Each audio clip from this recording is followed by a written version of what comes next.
गिरगावचा गणेशोत्सव आणि स्वातंत्र्याचा इतिहास. भारतीय स्वातंत्र्याच्या इतिहासात मुंबईने फार मोठे योगदान दिले आहे. मुंबईच्या इतिहासाची काही अभिमानास्पद पाने संशोधनानंतर प्रकाशात येत आहे आणि ही अत्यंत आनंदाची गोष्ट आहे. मुंबई, तत्कालीन बॉम्बे, हे स्वातंत्र्य चळवळींचे केंद्र होते. ह्याच बॉम्बे नगरात स्वातंत्र्याच्या पूर्व 40 वर्षांच्या काळात ब्रिटिश साम्राज्याविरुद्ध ठोस जनमत तयार करणाऱ्या सभा शांताराम चाळीच्या पटांगणात होत असत, असे नव्या संशोधनाने सिद्ध होत आहे. ब्रिटिश सरकारला मुळापासून हादरे देणाऱ्या सभा दक्षिण मुंबईत गिरगाव येथील शांताराम चाळीत घेतल्या जात होत्या. लोकमान्य टिळक, बॅरिस्टर जीना, गांधीजी, सरोजिनी नायडू आदी मोठ्या नेत्यांच्या भाषणांनी हा परिसर दुमदुमत होता.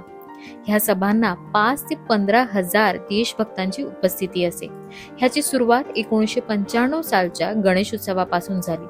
पुढे शिवजयंती, पैसा फंड, स्वदेशीचा पुरस्कार, सैन्य भरती, संपूर्ण स्वातंत्र्याची मागणी, लॉर्ड विलिंग्डन ह्याच्या अत्याचारांचा निषेध, मॉन्टेग्यू चेम्सफर्ड सुधारणा कायदा आणि रॉलेट ऍक्ट ह्यासारखी निरर्थक आश्वासने, या साऱ्या घडामोडींवर ज्येष्ठ नेते मंडळी जनजागृती करत होते. आणि हा सारा इतिहास उलगडणारे शांताराम चाळींची स्मरणगाथा हे पुस्तक 19 फेब्रुवारी 2025 रोजी प्रकाशित करण्यात आले. बेडेकर सदन शांताराम चाळ मालिनी ब्लॉक्स गणेश उत्सवाचे हे 125वे वर्ष असून ह्या उत्सवाचा महत्वाचा भाग असलेले इतिहास संशोधन या निमित्ताने केले गेले. श्री अमय जोशी यांनी हे संशोधन करताना एशियाटिक ग्रंथालय, मणिभवन, केसरीवाडा येथील संशोधन सामग्रीचा उपयोग केला आहे. डॉक्टर अपर्णा बेडेकर, विवेक छत्रे व पद्मजा बापये यांनी लेखन सहाय्य केले आहे. हा सारा इतिहास पुस्तक रूपाने आज प्रकाशित झाला असला तरी 125वा गणेश उत्सव साजरा करताना भित्तिचित्रे, विविध देखावे आणि हेरिटेज वॉक या माध्यमातून इतिहास साकारला जाईल, असे मंडळाच्या अध्यक्षा अनघा बेडेकर यांनी सांगितले. बेडेकर सदन शांताराम चाळ मालिनी ब्लॉक्सचा इतिहास खूप मोठा आहे. इथे सार्वजनिक गणेशोत्सव स्थापन झाला आणि शतक महोत्सवी वर्ष जेव्हा सुरू झालं होतं तेव्हा इथे जी खूप मोठी सभा, ऐतिहासिक सभा गाजली होती, त्याचा इथे फोटो आम्हाला एक मिळाला आणि त्याच्याबद्दलची थोडी माहिती मिळाली आणि तेव्हा खूप अभिमान वाटला की इकडे या वास्तूत खूप मोठी सभा झाली होती, ती स्वातंत्र्याशी निगडीत होती.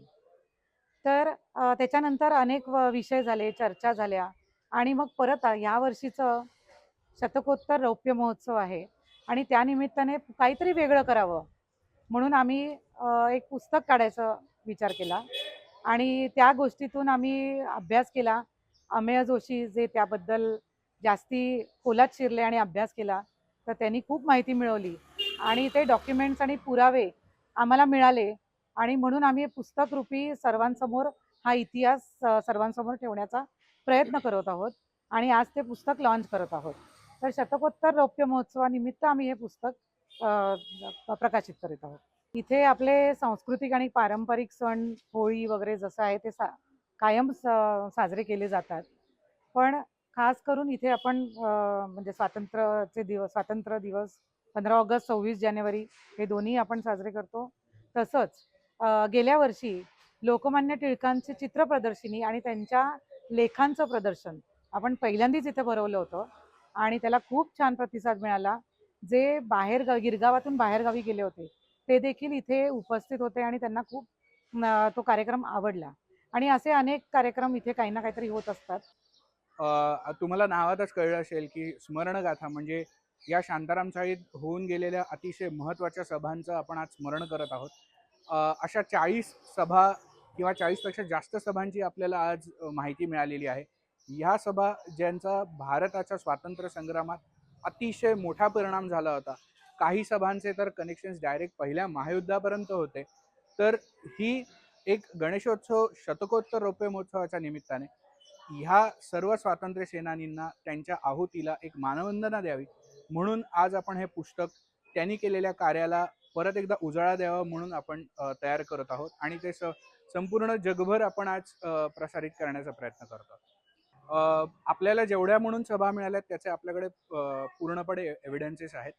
अनेक मोठ्या सभा झाल्या. त्यातली एक मोठी सभा अशी सांगतो की ह्या वाडीमध्ये 15,000 लोक होती, ज्याच्यामध्ये लोकमान्य टिळक, मोहम्मद अली जिना आणि महात्मा गांधी हे तिघही वेगवेगळ्या विचारसरणीचे नेते एका विषयासाठी आले होते, ते म्हणजे बॉम्बे प्रेसिडेन्सीचे गव्हर्नर लॉर्ड विलिंग्टन यांच्या विरुद्ध युद्ध परिषदेत झालेल्या त्यांनी केलेल्या होम रूल लीगच्या सदस्यांचा अपमानाच्या विरुद्ध जी मीटिंग झाली ती आपल्या शांताराम चाळीत झाली होती. त्या सभेला 15,000 पेक्षा जास्त लोक होती. बॉम्बे प्रेसिडेन्सीच्या गव्हर्नरला किंवा एकूणच त्या राज्यकर्त्यांना खुलेआमपणे पहिल्यांदाच असा कधीतरी विरोध दर्शवला जात होता. ही इतकी ऐतिहासिक मीटिंग होती की तेव्हाचे जे लॉर्ड वेलिंग्टनचे जे अधिकारी होते ते असं म्हणून गेले की आज जर लॉर्ड वेलिंग्टन इकडे असता तर त्याला कळलं असतं की आपल्याला जे वाटतंय की सगळं आलबेल आहे, तर ते आलबेल नसून ब्रिटिश सरकार विरुद्ध जनमत निर्माण होत आहे हे आपल्याला कळून येतं.